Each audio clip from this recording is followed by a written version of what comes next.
পড়া মাথায় ঢোকে না, সব তো বড় সমস্যা এইটা। কতটি রচনা দিয়ে রাখছে আল্লাহ, গরু, পাট, তাতে শাড়ি, এরোপ্লেন, আবার ইতিহাস, আর সহ্য হয় না আল্লাহ। যাই হোক একটু পড়ি আমি।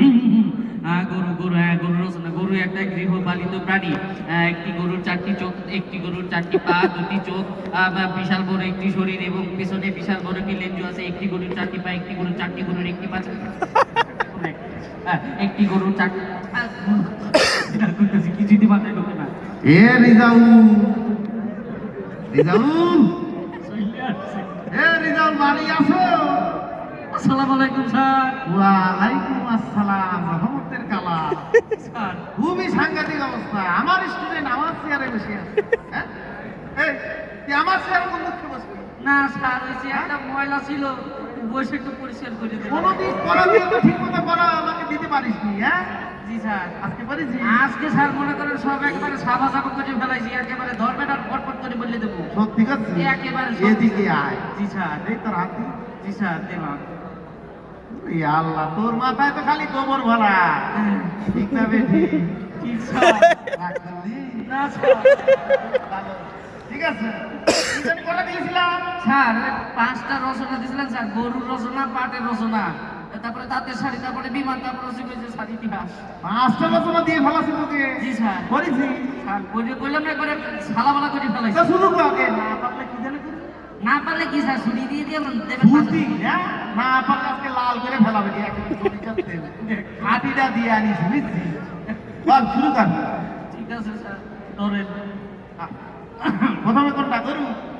জি স্যার, গরু। নিজেই তো একটা কক। গরু একটি গৃহপালিত প্রাণী। একটি গরুর দুটি চোখ, চারটি পা, বিশাল বড় একটি শরীর এবং পেছনে লম্বা একটা লেঞ্জু আছে। লেঞ্জুর মাথায় ছোট ছোট চুল আছে, যাহা দিয়া গরু মশা মাছি তাড়ায়। গরুর পছন্দের খাদ্য হচ্ছে গিয়ে স্যার ঘাস। হ্যাঁ? একদিন একটি গরু ঘাস খাওয়ার জন্য হাঁটিতে হাঁটিতে টই টই করতে করতে নদীর কিনারে চলে গেছে স্যার। হ্যাঁ। নদীতে গিয়া নদীর পানি খাইতে আছে স্যার। এই পানি, নদীতে যেহেতু পানি আছে, পানিতে মাছ আছে, মাছের সাথে সাথে সাপ, কিছু অনেক কিছু আছে স্যার। এরপরে আরেকটা জিনিস আছে স্যার, এটা হচ্ছে কি ভয়ানক একটা কুমির স্যার। কুমির অতি হিংস্র একটি প্রাণী স্যার। কুমিরের মুখের ভিতরে ছোট ছোট ছোট ছোট দাঁত আছে, ধারালো দাঁত, যেটা দিয়ে কুমির চাবাইয়া চাবাইয়া খায়। তার থেকে ইম্পর্টেন্ট ব্যাপার হচ্ছে গিয়েছে আর কুমিরের চামড়া খসখসে এবং লেজের দিকে অ্যালকাটা বেলকাটা ঘাস কাটা ঘাস কাটা ঘাস কাটা ঘাস কাটা থাকে। জি স্যার। তোরে করতে কইলাম গরুর রচনা, এনে কুমিরে লুকিয়েছে। কুমির। হ্যাঁ? কুমিরে লুকিয়েছে। তোরে করতে কইলাম আমি গরুর রচনা, তুই কি কুমিরের রচনা করলি? কুমির কুমির বলছে স্যার, সরি স্যার, ভুল হয়ে গেছে। না, না, এই তোরে দিয়ে হবে না। পরের রচনা বল। এবার যদি না পারিস, পরের রচনা কোনটা ছিল? স্যার ওই যে পাঁচ। পাঠ, বল। এই, জি স্যার। কুমির যাতে না ঢুকে, না স্যার, আড়ায় ফেলাবো বলা। না, না, কুমিরের চিহ্ন নাই স্যার। ঠিক আছে স্যার। পাট হচ্ছে গিয়ে বাংলাদেশের প্রধান অর্থকারী ফসল। পাটের তৈরি বিভিন্ন জিনিসপত্র আমরা বানাই আর দেশের বাইরে রপ্তানি করে বিপুল পরিমাণে বৈদেশিক মুদ্রা অর্জন করি স্যার। পাট জন্মায় হচ্ছে গিয়ে স্যার বর্ষাকালে। বর্ষাকালে মনে করেন সারা বাংলাদেশে বেমালা বন্যা হয় স্যার। এই বন্যার পানি মনে করেন স্যার সবকিছু বাসায় গিয়ে লয়ে যায় স্যার। এই বন্যার পানিতে বাইশটা কি কি হয়, সাপ, ব্যাঙ, কুচিয়া, অনেক কিছুই আছে। সাথে সাথে একটা কুমিরও কিন্তু চলে আসে স্যার। কুমির হচ্ছে কি অতি হিংস্র একটি প্রাণী স্যার। কুমিরের মুখের ভিতরে ছোট ছোট দাঁত আছে, যে দাঁত দিয়ে কুমির চাপায় চাপায় খায়। সব থেকে ইম্পর্টেন্ট ব্যাপার স্যার, আপনি জানেন কুমিরের সারা গায়ে খসখসে চামড়ার উপরে মনে করেন কাটা কাটা, এলকাটা বেলকাটা, খাস কাটা খাস কাটা খাস কাটা দাঁত। আমার তো এলাকা। আমি তোরা মারুন না, তুই আমি কইস না। তুই আবার কুমিরে ঢুকলি কে?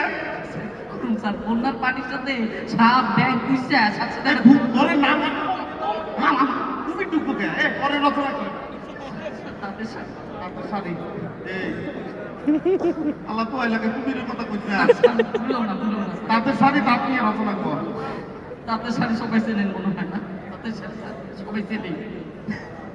তাঁতের শাড়ি স্যার খুবই তাড়াতাড়ি কর। খুবই ভালো একটা জিনিস। এই তাঁতের শাড়ি গায়ে দিলে আমাদের মা বোনদেরকে যথেষ্ট সুন্দর লাগে স্যার, যথেষ্ট মার্জিত লাগে স্যার। কিন্তু খবরদার আমাদের মা বোনেরা যারা আছেন তাঁতের শাড়ি পরে ভুলেও নদীর কাছে যাইয়ে না স্যার, কারণ নদীর কাছে কুমির, কুমির অতি হিংস্র একটি প্রাণী স্যার। কুমিরের সারা গায়ে খাস কাটা খাস কাটা এলকা ব্যাপার।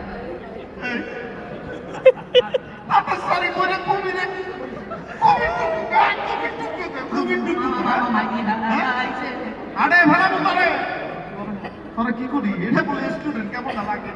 এই তোরে এই পৃথিবীতে রাখুন না মানে কি উপরে উঠামু তোরে তুই বিমান নিয়ে রচনা কর বিমান হ্যাঁ বিমানের ভিতরে স্যার কুমির আসার কোনো সম্ভাবনাই নাই স্যার। তাহলে কর। একেবারে আসবেই না, উপর দিয়ে যায় কুমির কিভাবে কিভাবে এক আছে কাছ থেকে এবার কর জি স্যার। কুমির যাতে না ঢুকে। বিমান হচ্ছে গিয়ে বর্তমান জ্ঞান বিজ্ঞানের অনেক গুরুত্বপূর্ণ একটি আবিষ্কার স্যার। বিমানের মাধ্যমে আমরা এক দেশ থেকে আরেক দেশে ভ্রমণ করে চলে যেতে পারি তাই? স্যার। কিছুদিন আগে স্যার আপনি হয়তো জানেন, একটা বিমান আকাশ দিয়ে যখন উঠে যাই দিয়েছিল স্যার, বাইরে চলে পানির মধ্যে পড়ছে। পড়ার পরে কি হয়েছে স্যার, বিমানটা নাই হয়ে গেছে, আর খুঁজে পাওয়া যায় না। কারণ কি কারণ? ওই বিমানটাকে যখন পানির ভিতরে পড়ছে, সমুদ্রে পড়ছে, ওই বিমানটাকে খাইয়ে ফেলাইছে না। কুমিরের মুখের ভিতরে ছোট ছোট দাঁত আছে, যেটা দিয়ে কুমির খায়। কুমিরের সারা গায়ে ঘাস কাটা এই, তুই বিমান নিয়ে কুমিরের কাছে নিয়ে গেছিস কেমনে এটা শিখেছে কেনা তুই কি ঘুরে ফিরে ওই এক রচনায় পারবি আর তারই তো অনেকগুলো চলে আসে। না ধরা দিয়ে হবে না এই আর রচনা কোনটা ছিল আর ইতিহাস, ইতিহাস ইতিহাসে স্যার কুমিরের কোনো অস্তিত্ব নাই, বিশ্বাস করেন। সত্যি না, ইতিহাসে কোনো কুমির নাই। পড়তিস পড়ছি স্যার, কোনো কুমির নাই, আমি খুঁজে পাইনি। ইতিহাসের রচনাটা কর, সুন্দর করে কর স্যার কোনটা জানো? এটা করলে তোর সুন্দর করে কর সত্যি স্যার কোনটা জানো? ইতিহাস পলাশি যুদ্ধ নিয়ে বল তুই পলাশী যুদ্ধ। হ্যাঁ বাংলার বিহার উড়িষ্যার মহান অধিপতি অধিপতি নবাব সিরাজউদ্দৌলা হ্যাঁ। 1757 সালে ইংরেজদের সাথে এক রক্তক্ষয়ী সংঘর্ষ হয়। সেই সংঘর্ষের কারণে, সেই যুদ্ধের কারণে বাংলাদেশের স্বাধীনতা যুদ্ধ, স্বাধীনতা যেই সূর্য সেটা ডুবে যায় স্যার। এটা কেন হয় স্যার? নবাব সিরাজউদ্দৌলা বিশ্বাস করছিল স্যার মির্জাফরে, কিন্তু এই মির্জাফর, এই খারাপ লোকটা করছে কি স্যার, ওই ইংরেজদের সাথে হাত মিলাইয়া মনে করেন একটা খালকে একটা কুমির ঢুকাইয়া দিয়েছে। কুমির অতি হিংস্র একটা প্রাণী। কুমিরের মুখের ভিতরে ছোট ছোট দাঁত আছে, এটা দিয়ে সবাই সবাই ইতিহাসের মধ্যে তুই ঢুকা দিছ কত বড় স্টুডেন্ট